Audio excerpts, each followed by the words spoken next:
Assalamualaikum warahmatullahi wabarakatuh, saudara. Dengan Edi Mulyadi. Sekarang saya ada di kantor Komisi Nasional Hak Asasi Manusia, daerah Menteng, Jakarta Pusat. Anda lihat di seputar ini, nanti teman kita kamera akan menunjukkan banyak sekali karangan bunga. Karangan bunga dukungan mengungkap kebenaran atas penembakan dan wafatnya warga sipil, 6 anggota Laskar FPI. Di sana juga banyak seberang jalan, sebagian dirusak. Tapi saudara sekalian, ini sudah beberapa hari yang lalu ya. Jadi wanginya nggak ada, wanginya udah nggak ada. Cuman yang saya mau bilang bahwa saya kira banyak publik lain percaya betul bahwa ini karangan bunga sesungguhnya. Dukungan publik terhadap Komnas HAM. Karangan bunga, bukan bunga karangan.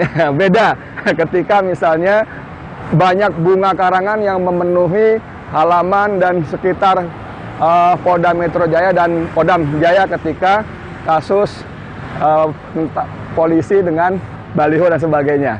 Kita ke dalam. Ini masih banyak juga ya, mengungkap kebenaran atas wafatnya. Banyak. Bahkan ada nih sudah hilang. Dibentuk TGPF segera. Nah, ini saya nggak tahu nih. Coba bayangkan. Ini ada huruf T, saudara. T-nya hilang. Apakah copot karena alami atau sengaja dicopot? Tim gabungan pencari fakta. Saya mau berhenti di sini sebentar karena saudara sekalian, ketika kemarin Komnas HAM pukul 11 menyelenggarakan press conference, undangannya itu menimbulkan banyak sekali antusiasme dan harapan.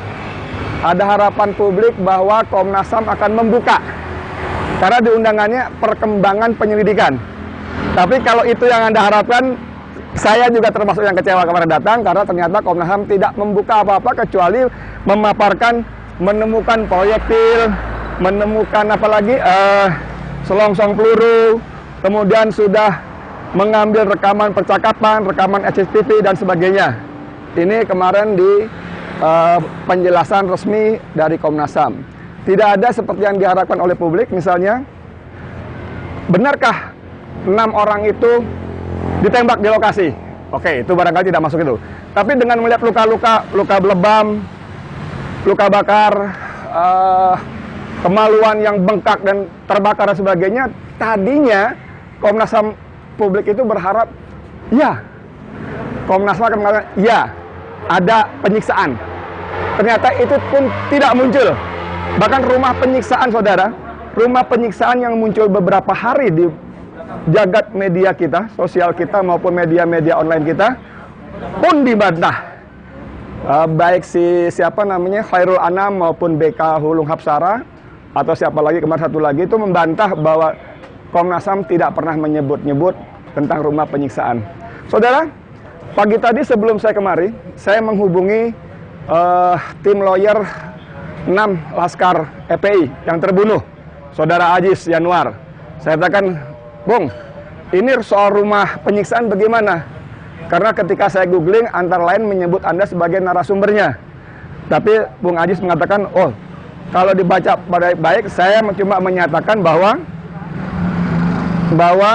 saya cuma mengutip ada media katanya menulis soal rumah penyiksaan. Dan jawaban saya waktu itu tadi, kalau memang ada begitu, pokoknya dari FPI akan mendukung Komnas HAM. Nah, jadi rumah penyiksaan pun dibantah. Dan kemarin BK Hapsara Wulung itu mengatakan bahwa kalau ada soal rumah penyiksaan segala macam itu bohong. Saya agak menyesalkan kalimat bohongnya itu. Kalau misalnya dalam konteks begini, kalau ada berita, narasi yang mengatakan Komnas HAM menyebut rumah penyiksaan itu bohong, oke.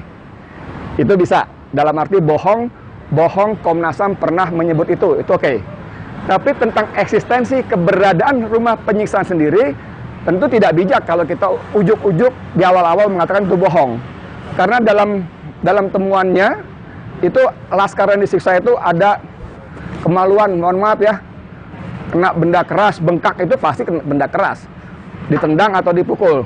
Kalau versi polisi dalam rekonstruksi mengatakan bahwa itu dieksekusi atau digarap dalam mobil, hampir mustahil. Nggak mungkin dalam mobil kita bisa nendang ke malam bengkak begitu. Jadi ada kemungkinan rumah penyiksaan itu ada dan masuk akal. Cuman bagaimana nanti, akhirnya kita akan coba lihat. Nah, saudara sekalian, banyak ya. Percayakah kita mau Komnas HAM? Harusnya percaya. Karena Komnas HAM ini dalam konteks ini bisa dianggap sebagai benteng terakhir. Seperti ketika KPK sebelum revisi undang-undangnya. Banyak publik percaya KPK akan menuntaskan kasus-kasus korupsi. Namun ketika direvisi, ya kita tahu akhirnya seperti apa. Apalagi ditambah ketua KPK adalah jenderal polisi aktif. Ya udahlah, itu nasib kita. Nah, kembali ke sini Komnas HAM, kita percaya. Tapi melihat gelagat yang terjadi, apalagi kalau kita baca di sini, ini siaran pers resmi Komnas HAM. Di situ ada kalimat mengatakan, bahkan belakangan juga muncul tindakan-tindakan doxing dan serangan terhadap personality anggota Komnas HAM. Doxing itu mengungkap data personal pribadi di media tanpa seizin yang bersangkutan. Misalnya si A disebut main ini, main itu, punya rumah ini, punya pacar ini, punya gundik itu, segala macam, itu doxing. Pokoknya hal-hal tentang pribadi yang dianggap tanda kutip negatif diumbar kepada publik tanpa persetujuan si yang bersangkutan, itu doxing. Kemudian di sini disebutkan juga ada tindakan-tindakan dan serangan terhadap personality. Nah, kalau bicara soal serangan, saudara, mungkin nggak terjadi. Oh, sangat mungkin. Karena kisah pembunuhan 6 anak muda ini oleh polisi seperti yang dikatakan Kapolda Metro Fadil Imran, itu tentu akan mengusik banyak orang. Bahkan kalau ini ditelusuri dengan baik, tidak mustahil akan mengungkap jaringan-jaringan di atasnya lagi. Posisi di atas sekedar Kapolda, bisa jadi Kapolri, saya nggak tahu, bahkan mungkin Presiden, nggak tahu, bisa jadi. Sehingga banyak ada kelompok-kelompok yang berkepentingan agar ini tetap tertutup dengan rapat.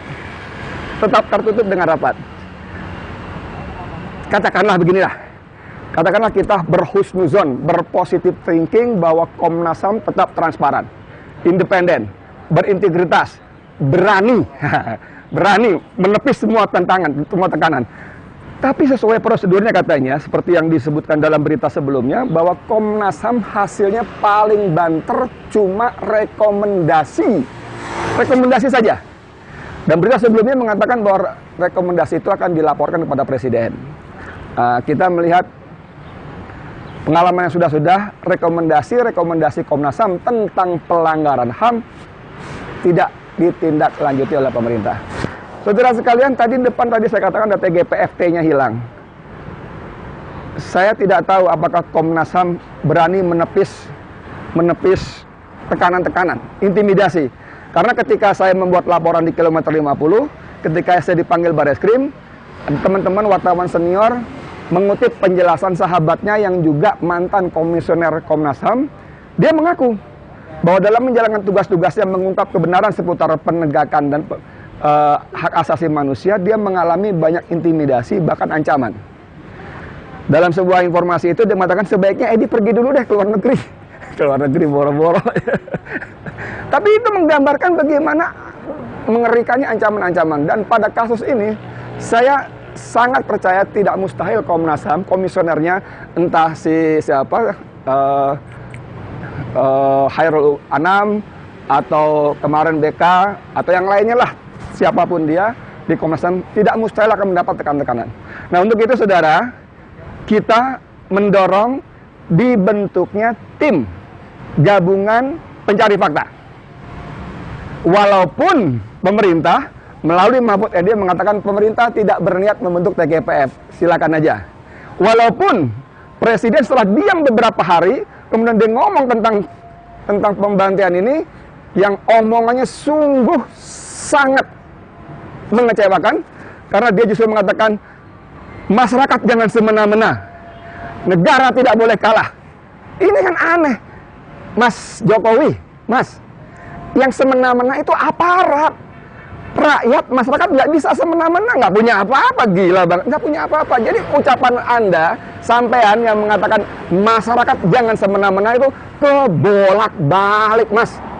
Harusnya sampean sampaikan kepada aparat yang punya senjata, yang punya pistol, yang punya bentungan, yang punya kekuasaan. Jangan semena-mena kepada rakyat, itu baru presiden yang benar, ya. Jangan dibalik-balik. Lalu negara tidak boleh kalah, Mas. Waktu seorang pendeta terbunuh, Anda marah, Mas. Ini ada 6 anak muda terbunuh, disiksa. Anda tidak komentar apa-apa, justru begitu komentar, menyakitkan hati umat, menyakitkan hati rakyat, menyakitkan hati keluarga yang dibantai. Nah, kembali ke soal tadi, kita dorong. Ada tim gabungan pencari fakta yang tidak hanya Komnas HAM, tapi ada lembaga-lembaga, institusi, kelompok-kelompok swasta yang concern, peduli dengan penegakan HAM. Baru setelah itu kita boleh percaya atas hasil-hasilnya. Persoalan pemerintah tidak mau bentuk, monggo. Kadang-kadang kita juga nggak perlu SK pemerintah kok, nggak perlu. Saya dorong, misalnya Bung Natalius Pigai, misalnya Bung Hari Azhar, atau perempuan siapa untuk ketua kontras yang baru. Kalian kumpul, bentuk TGPF, kerja. Walaupun sekarang bukti-bukti banyak dihapus, dihilangkan, nggak ngerti lah. Kayak kilometer 50 itu sudah habis semua, ya. Jadi itu yang dibentuk, dan saya ingin mengutip artikel dari sahabat saya, M. Rizal Fadilah, reporter senior juga di FNN. Dia menulis artikel berjudul "Meragukan dan Mempercayai Komnas HAM". Saya mau kutip paragraf terakhirnya saja.